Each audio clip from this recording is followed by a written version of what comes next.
بسم اللہ الرحمن الرحیم۔ فلولا کانت قریۃ آمنت فنفعها ایمانها الا قوم یونس لما آمنوا کشفنا عنہم عذاب الخزي فی الحیاۃ الدنیا ومتعناہم الی حین۔ صدق اللہ العظیم۔ ناظرین کرام، آج ہم قصص الانبیاء کے پروگرام میں حضرت یونس علیہ السلام کا ذکر کریں گے۔ اور یونس علیہ السلام کا ذکر اللہ تعالیٰ نے متعدد مقامات پر کیا، اور حضرت یونس علیہ السلام کے ذکر میں، تذکرے میں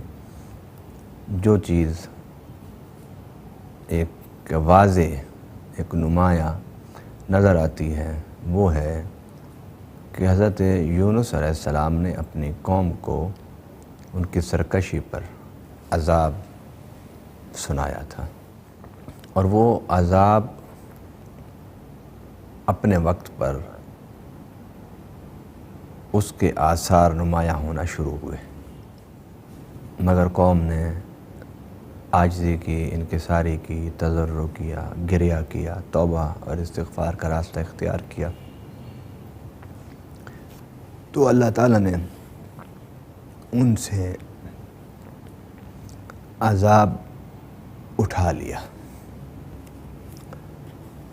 اور معافی اور درگزر کا راستہ انہیں عطا فرما دیا، جبکہ آپ سے پہلے اور بعد میں جتنے انبیاء اور رسول آئے انہوں نے اپنی قوم کو سمجھایا کہ سیدھے راستے پر آ جاؤ، شرک چھوڑ دو، گمراہی کے راستے کو ترک کر دو، لوگوں پر ظلم کرنا چھوڑ دو۔ ہر نبی کی تعلیمات کو جب آپ دیکھیں گے تو اس میں پہلی چیز یہی ہوتی تھی کہ شرک چھوڑ دو، دوسری چیز یہ ہوتی تھی کہ اللہ کی عبادت کرو، اور تیسری چیز ظلم ختم کر دو۔ معاشرے میں جو طاقتور لوگ ہیں وہ کمزور لوگوں پر ظلم نہ کریں۔ ہر نبی کی دعوت و تبلیغ کا حصہ یہ تین امور رہے: معاشرتی ظلم کا خاتمہ، اللہ کی عبادت کا راستہ اختیار کرنا، اور شرک کو چھوڑ کر توحید کی طرف آنا۔ آپ جس بھی نبی کی زندگی کو اٹھائیں گے، دیکھیں گے، پڑھیں گے تو وہاں پر معروضی حالات کے مطابق چند نکات کا آپ کو اضافہ نظر آئے گا، مگر آپ ان کو اگر گہرائی سے دیکھیں گے، وسعت نظری سے دیکھیں گے، تو آپ کو ہر نبی اور رسول کی جدوجہد میں تین چیزوں کا وجود نمایاں نظر آئے گا۔ اور نبی جب سمجھاتا ہے اور سمجھانے کے بعد جو ایمان لے آتے ہیں وہ نبی کے ساتھ بچ جاتے ہیں،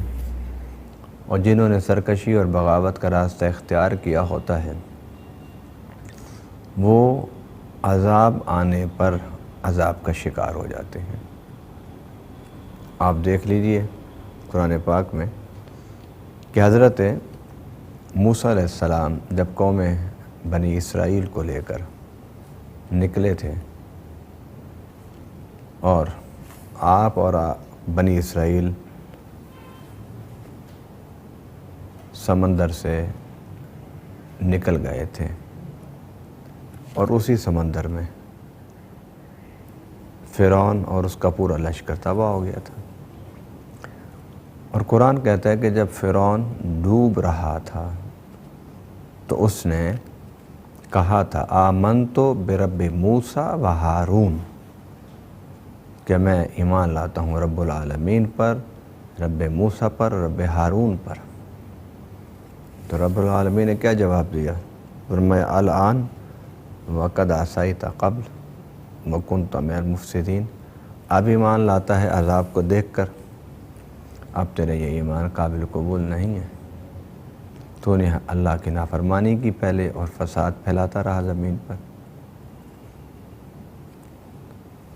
اس نے ابہام کے بغیر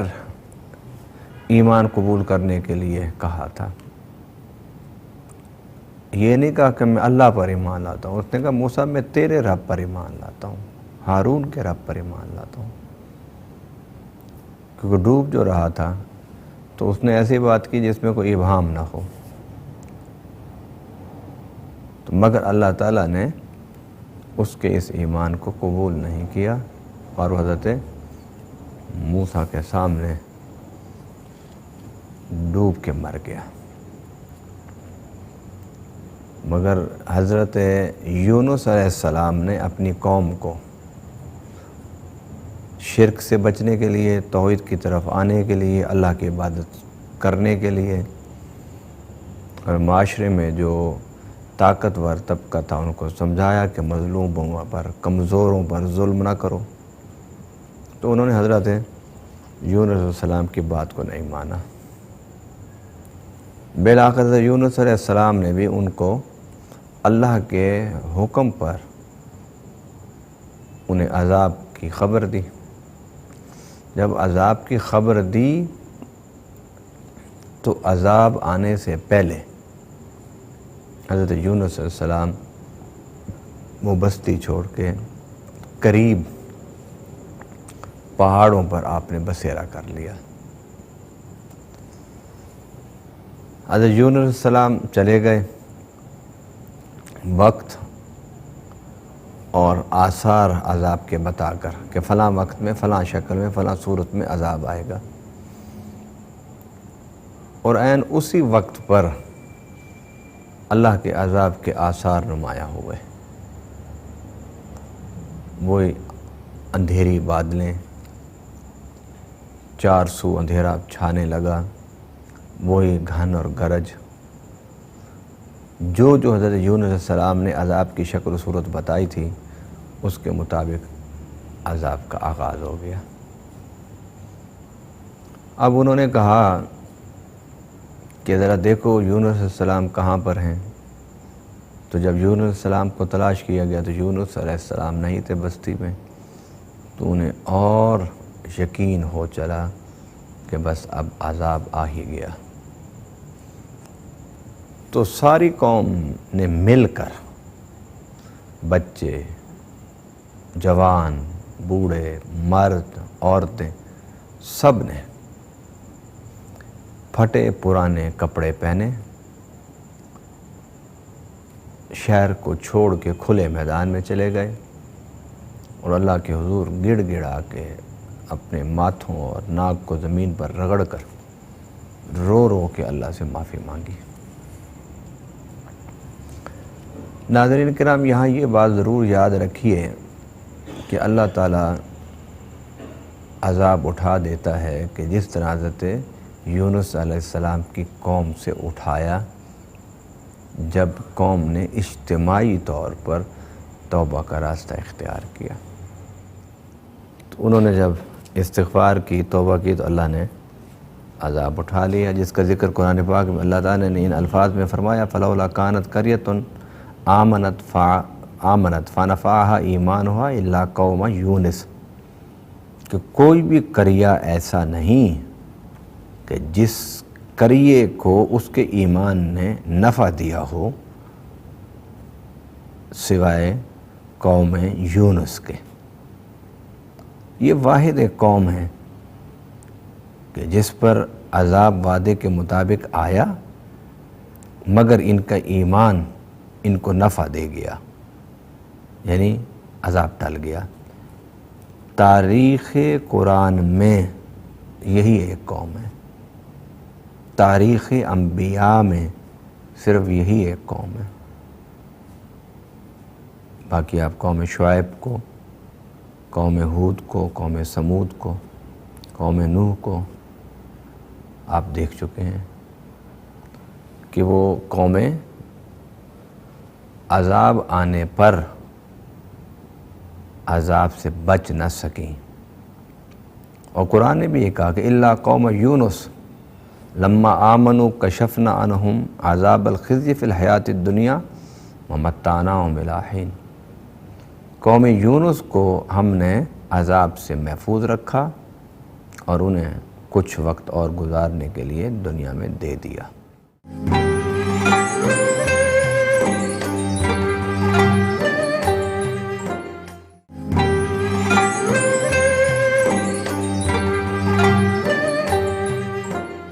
جب عذاب ٹل گیا،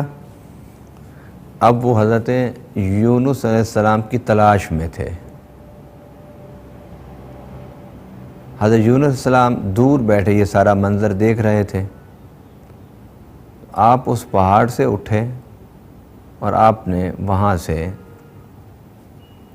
روانگی اختیار کی اور آپ سیدھا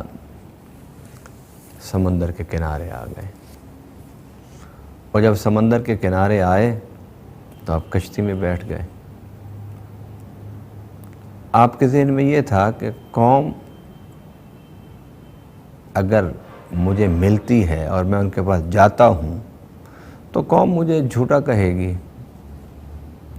اور مجھے ایک ایسی خبر دینے پر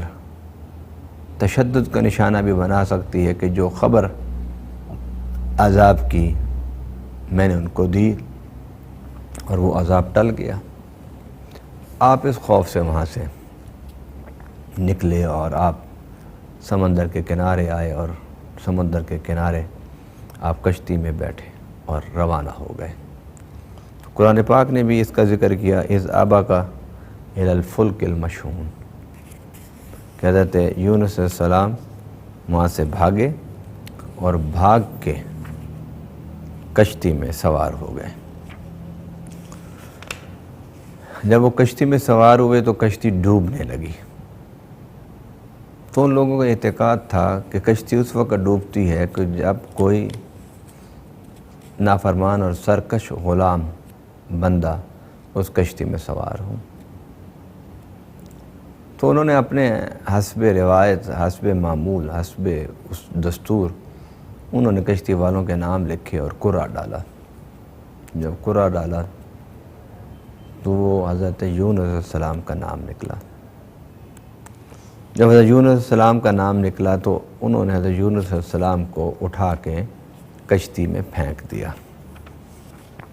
اور انہوں نے کہا کہ آپ ہی کی وجہ سے ہماری جو کشتی ہے وہ ڈوبنے لگی تھی۔ تو سرکش اور نافرمان بندے کو جب تک پانی میں پھینک نہ دیتے اس وقت تک وہ کشتی تباہ ہونے سے بچ نہیں سکتی تھی۔ یہ ان کا ایک اعتقاد تھا۔ تو جب یونس علیہ السلام کو انہوں نے زمین میں سمندر میں پھینکا تو کشتی چلنے لگ گئی، ڈوبنے سے بچ گئی۔ ادھر حضرت یونس علیہ السلام کو کشتی میں انہوں نے کشتی سے اٹھا کے پانی میں پھینکا، ادھر اللہ تعالیٰ نے ایک مچھلی کو بھیجا، اور وہ مچھلی آئی اور اس مچھلی کے پیٹ میں آپ چلے گئے۔ وہ جو مچھلی تھی آپ کو لے کر سمندر کے کنارے کی طرف چل پڑی۔ اور قرآن پاک میں بھی اللہ تعالیٰ نے فرمایا ہے فَالْتَقَمَهُ الْحُوتُ وَهُوَ مُلِيمٌ فَلَوْلَا أَنَّهُ كَانَ مِنَ الْمُسَبِّحِينَ لَلَبِثَ فِي بَطْنِهِ إِلَى يَوْمِ يُبْعَثُونَ۔ وہ مچھلی آپ کو لے کے چل پڑی اور سمندر کے کنارے پر لائی، اور قرآن کہتا ہے فَنَبَذْنَاهُ بِالْعَرَاءِ وَهُوَ سَقِيمٌ، تو اس مچھلی نے آپ کو وہاں آ کر کنارے پر پھینک دیا، کیونکہ مچھلی کے پیٹ میں آپ رہے تھے تو وہ جس آب و ہوا کی انسان کو ضرورت ہوتی ہے وہ آپ کو دستیاب نہ ہوئی، تو آپ کا جسم کمزور ہو گیا، آپ کا جسم بہت نرم ہو گیا، جب مچھلی پھینک کے گئی تو قرآن پاک میں اللہ فرماتے ہیں فَأَنبَتْنَا عَلَيْهِ شَجْرَةً مِّن یقطین کہ اللہ تعالیٰ نے وہاں پر ایک کدو کی بیل پیدا فرما دی. اس کدو کی بیل کے چھاؤں میں آپ رہتے تھے اور وہی آپ کی خوراک تھی. وہی آپ کی خوراک تھی. اس واقعے کو میرے آقا صلی اللہ علیہ وسلم جب بیان فرما رہے تھے تو آپ نے فرمایا کہ یہ جو کدو ہے یہ میرے بھائی یونس کی خوراک اللہ نے پیدا کی تھی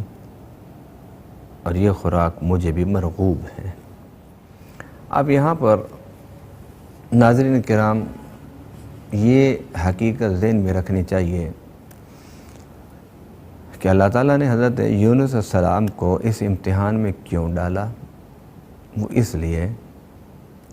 کہ آپ نے جتنے واقعات اب تک سنے ہیں اس میں یہ تھا کہ نبی عذاب کی خبر دیتا تھا مگر اس کے بعد وہ نبی اللہ کے حکم کا انتظار کرتا تھا کہ میں نے اس بستی جس پر اب عذاب آنے والا ہے اس سے کس وقت میں نے نکلنا ہے. آپ حضرت لوط علیہ السلام کی قوم کے حوالے سے دیکھیے کہ اللہ تعالیٰ نے حکم دیا کہ تم یہاں سے نکل جاؤ رات کے پچھلے پہر. حضرت یونس علیہ السلام نے عذاب کی خبر دی مگر انتظار نہ کیا کہ اللہ کا حکم آئے کہ اب تم یونس اس بستی سے نکل جاؤ تم اور ایمان والے. اللہ کو یہ بات ناپسند ہوئی جس کی وجہ سے اللہ تعالیٰ نے حضرت یونس علیہ السلام کو امتحان میں ڈال دیا. ایک نبی تھے آپ, ایک رسول تھے آپ, اور آپ نے تمام انبیاء کے واقعات میں یہ بات سنی ہے, یہ پڑھی ہے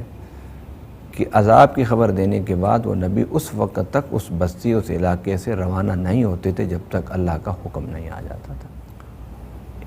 یعنی حضرت یونس علیہ السلام کے اس واقعے میں دو باتیں بڑی توجہ طلب ہیں, بڑی ایمان افروز ہیں جو انسان کو اللہ کی طرف زیادہ مائل کر دیتی ہیں, بہت زیادہ جھکنے پر مجبور کر دیتی ہیں. بلکہ مجبور کیا, انسان خود اس کا سر جھکتا چلا جاتا ہے اللہ کی طرف کہ جب اجتماعی توبہ کی جائے, پوری قوم کو تیار کیا جائے اور وہ توبہ کی طرف آ جائیں تو عذاب ٹل جاتے ہیں. دوسرا یہ کہ اے یونس تم ہماری اجازت کے بغیر اس بستی سے تمہیں نہیں نکلنا چاہیے تھا. اور جو تیسری بات حضرت یونس علیہ السلام کے واقعے میں اللہ تعالیٰ نے ارشاد فرمائی اور اللہ کے پیارے رسول صلی اللہ علیہ وسلم نے ارشاد فرمائی وہ یہ کہ فلولا انہ کان من المسبحین للبث فی بطنہ الی یوم یبعثون, کہ اگر حضرت یونس علیہ السلام اللہ کی تسبیح نہ کرتے مچھلی کے پیٹ میں تو قیامت آنے تک مچھلی کے پیٹ میں رہتے. اس لیے صوفیاء کرام نے اس آیت کو سامنے رکھتے ہوئے فرمایا ہے کہ لا الہ الا انت سبحانک انی کنت من الظالمین. اگر پڑھا جائے مشکلات میں, پریشانیوں میں, تو اللہ تعالیٰ پریشانیوں کو ٹال دیتا ہے. اندازہ کیجئے کہ اللہ خود قرآن میں کہہ رہا ہے کہ اگر میرا بندہ یونس یہ نہ پڑھتا تو قیامت تک الی یوم یبعثون, قیامت کے دن تک وہ مچھلی کے پیٹ میں رہتا. یونس علیہ السلام مختلف روایات کے مطابق 40 دن 60 دن مچھلی کے پیٹ میں رہے اور باہر تشریف لے آئے. اللہ نے پھر کنارے پر چھاؤں کا بھی انتظام فرما دیا, کنارے پر کھانے پینے کا انتظام بھی فرما دیا, صحت بھی عطا فرما دی. پھر واپس پلٹ کے قوم میں گئے, وہی قوم جو آپ کے خلاف تھی, آپ سے مخالفت کرتی تھی, مختلف قسم کی اہانت کے والے انداز اختیار کرتی تھی, وہی قوم ادب سے کھڑے ہو کے اس قوم نے استقبال کیا. تو پھر حضور نے ایک ایسی بات جو حقیقتاً ہے اس کے بارے میں کیوں فرمایا کہ مجھے فضیلت نہ دو؟ ناظرین کرام، یہی تو وہ نقطہ ہے جسے سمجھنے کی ضرورت ہے، اور وہ یہ کہ اللہ تعالیٰ نے اتنی فضیلت آپ کو عطا فرمائی، لیکن آپ نے عجز و انکساری کرتے ہوئے فرمایا کہ میں بہتر ہوں، افضل ہوں انبیاء سے، امام ہوں ان کا مقتدا ہوں، ان کا پیشوا ہوں، مگر میں اللہ کا بندہ ہوں، اور میں یہ نہیں کہوں گا کہ میں انا خیر من یونس، کہ میں یونس سے بہتر ہوں۔ بہتر آپ افضل تھے، اس میں کوئی شک نہیں، فرمایا کہ میں نہیں کہوں گا۔ کیوں نہیں کہیں گے آقا؟ کیوں نہیں ارشاد فرمائیں گے؟ یہ صرف ایک عجز و انکساری کا اظہار تھا۔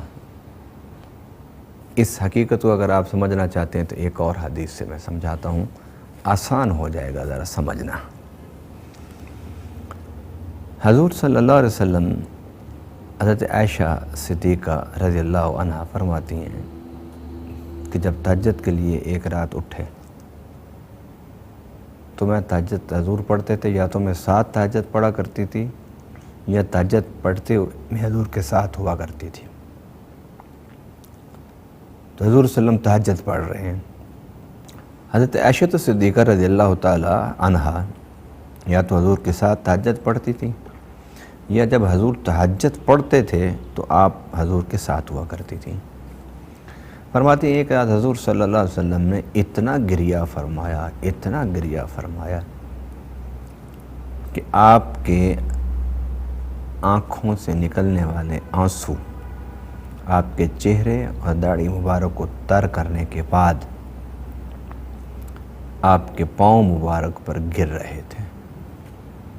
اور جب میں نے آپ کے پاؤں مبارک کو دیکھا تو حتیٰ تورمت قادہ مائہ، میں نے حضور صلی اللہ علیہ وسلم کے قدموں کو متورم دیکھا۔ جب حضور صلی اللہ علیہ وسلم نے نماز پڑھ لی تہجد کی تو میں نے عرض کی حضور اللہ تعالیٰ تو آپ کے ذریعے سے لوگوں کی دعائیں قبول کرتا ہے، لوگوں کی بخشش فرماتا ہے، آپ کو اللہ تعالیٰ نے معصوم پیدا کیا ہے گناہوں سے، آپ کو اللہ تعالیٰ نے بڑا درجہ اور بڑی فضیلت عطا فرمائی ہے، مقام محبوبیت پر آپ کو جلوہ گر کیا اللہ تعالیٰ نے، تو پھر آپ اتنا گریا کہ آپ کی آنکھیں مبارک سوج گئیں، آپ کا چہرہ تر بتر ہو گیا، داڑھی مبارک آنسوں سے تر ہو گئی، حتیٰ کہ آپ کے پاؤں مبارک پر آنسوں کے قطرے گر رہے تھے، یہاں تک کہ پاؤں مبارک آپ کے سوج گئے۔ تو حضور صلی اللہ علیہ وسلم نے کیا جواب عطا فرمایا؟ بس وہی جواب اگر ہم سنیں گے اور سمجھیں گے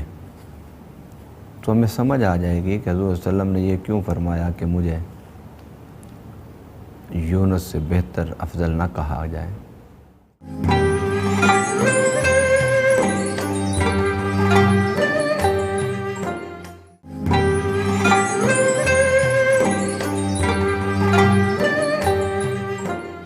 حضرت عائشہ کے اس سوال پر میرے آقا نے فرمایا افلا اکون عبدا شکورا، کیا میں اللہ کا شکر گزار بندہ نہ بنوں، راتوں کو اٹھ کے اس کو یاد نہ کروں؟ یہ راتوں کو اٹھ کے اس کو یاد کرنا یہ اس کی شکر گزاری ہے، اس کی بارگاہ میں کھڑے ہو کے رونا یہ اس کی شکر گزاری ہے۔ ضروری تو نہیں نا کہ انسان اپنے گناہوں پر روئے، میں گناہوں سے پاک ہوں، رب نے مجھے معصوم پیدا کیا ہے۔ وہ بھی بندے ہیں جو اپنے گناہوں پر روتے ہیں، لیکن میں رب کی عطاؤں پر شکرانے کے آنسو بہا رہا ہوں کہ میں اپنے رب کا کیا کیا شکر ادا کروں کہ رب نے مجھے وہ نبی اور وہ رسول بنایا کہ جس کے امتی بننے کے لیے حضرت موسیٰ علیہ السلام یہ درخواست کرتے تھے کہ اللہ اتنا تو نے عظیم المرتبت نبی و رسول بنایا اپنے حبیب کو، تو اس کے نبوت اور رسالت کو دیکھ کے حضرت موسیٰ رشک کرتے تھے کہ نبوت اور رسالت بڑی فضیلت، بڑی شان اور بڑے مقام والی چیز ہے، مگر جب میں اس نبی کی شان اور عظمت کو دیکھتا ہوں تو اس کا امتی بننے کی خواہش میرے دل میں پیدا ہوتی ہے۔ ناظرین کرام، انبیاء کرام کی یہ تعلیمات ہمیں مکمل انسان بننے میں مدد دیتی ہیں۔ وہ کس طرح کہ آج ہم تو جھوٹے اور کھوکھلے دعوے ہر وقت کر کے اپنی جھوٹی عزت بناتے ہیں اور اپنی جھوٹی انا کو تسکین دیتے ہیں، مگر یہ انبیاء کا راستہ نہیں ہے۔ انبیاء کا راستہ یہ ہے کہ اللہ تعالیٰ سارے مقام، سارے رتبے، سارے شان عطا فرمائے، پھر بھی بندہ اللہ کے سامنے سر جھکا کے رہے۔ یہ ہے تعلیمات انبیاء کرام کی۔ اس لیے تو کسی نے کہا نہد شاخ پر میوہ سر بر زمیں، کہ وہ شاخ جو بالکل سیدھی ہوتی ہے وہ پھل سے خالی ہوتی ہے، اور جس شاخ کو بھی آپ جھکے ہوئے زمین کی طرف دیکھیں گے وہ وہی شاخ ہوگی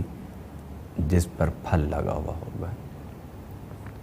تو جو جتنا زیادہ جس شاخ پر پھل ہوگا وہ اتنی زیادہ زمین کی طرف جھکی ہوئی ہوگی۔ گویا نبی پاک صلی اللہ علیہ وسلم کے یہ ارشادات ہمیں یہ بتاتے ہیں کہ کبھی بھی کھوکھلے نعروں کی بنیاد پر اپنی جھوٹی عزتیں نہ بنانا، اس لیے کہ میں وہ نبی اور رسول ہوں جس کے امتی ہونے کے تم دعوے دار ہو، کہ اس نبی کو اللہ تعالیٰ نے اتنے مقامات عطا فرمائے، اتنے رتبے عطا فرمائے، اتنی شانیں عطا فرمائے، اس کے باوجود دیکھو میرا سر اللہ کے سامنے شکرانے میں جھکا ہوا ہے۔ اس لیے قرآن پاک میں بھی اللہ تعالیٰ نے فرمایا لَإِن شَكَرْتُمْ لَأَزِيدَنَّكُمْ، اگر تم شکر کرو گے نعمت کے عطا ہونے پر تو ہم تمہاری نعمتوں کو بڑھاتے جائیں گے۔ وَلَئِن كَفَرْتُمْ إِنَّ عَذَابِي لَشَدِيدٌ، اور اگر تم نعمتوں کے حاصل ہونے پر ناشکری کرو گے، کفران نعمت کرو گے، تو نہ پھر صرف یہ نعمت چھن جائے گی، نعمت کے چھننے کے ساتھ میرا عذاب تمہیں آ کے پکڑ لے گا۔ نبی پاک صلی اللہ علیہ وسلم نے ارشاد فرمایا کہ جو شکر گزار بندہ ہوتا ہے وہی اللہ کا منعم علیہ بندہ ہوتا ہے۔ اللہ کی نعمتیں اسی پر ہوتی ہیں